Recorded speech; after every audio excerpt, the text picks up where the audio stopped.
हनुमानजी आणि वानरसेना सीतामातेचा शोध घेण्यासाठी निघत होते, तेव्हा श्रीरामजी यांनी आपला अतिशय विश्वासू सेवक श्री हनुमानजी यांना जवळ बोलवले आणि हनुमानजी यांना त्यांनी सांगितले की माझ्याजवळ एक अतिशय मूल्यवान अशी वस्तू आहे जी माझी आणि सीताची अतिशय प्रिय आहे.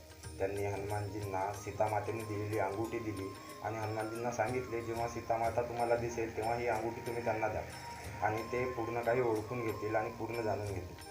तेव्हाच हनुमानजी ते अंगुठी घेतात आणि आपल्याला समुद्र पार करतात. ते अंगुठी हनुमानजी आपल्या मुखात ठेवतात आणि समुद्र लांघतात. समुद्र जेव्हा लांघतात तेव्हा त्यांच्या मार्गामध्ये अतिशय अडचणी येतात.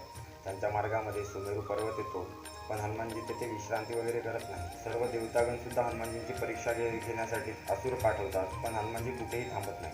जेव्हा हनुमानजी लंकेमध्ये पोहोचतात तेव्हा लंकेच्या द्वारामध्ये लंकिनी नावाची राक्षसनी तिथे हनुमानजींची वाट पाहत असते आणि हनुमानजी त्यांनासुद्धा पराभूत करतात. यालाच उद्देशून श्री तुलसीदासजी महाराज श्री हनुमान चालीसेच्या पुढच्या चौपाईमध्ये सांगतात, प्रभू मुद्रिका मेली मुख माही, जल दिला अंगी गया चक्र नाही. राधे राधे. कृष्ण कृष्ण.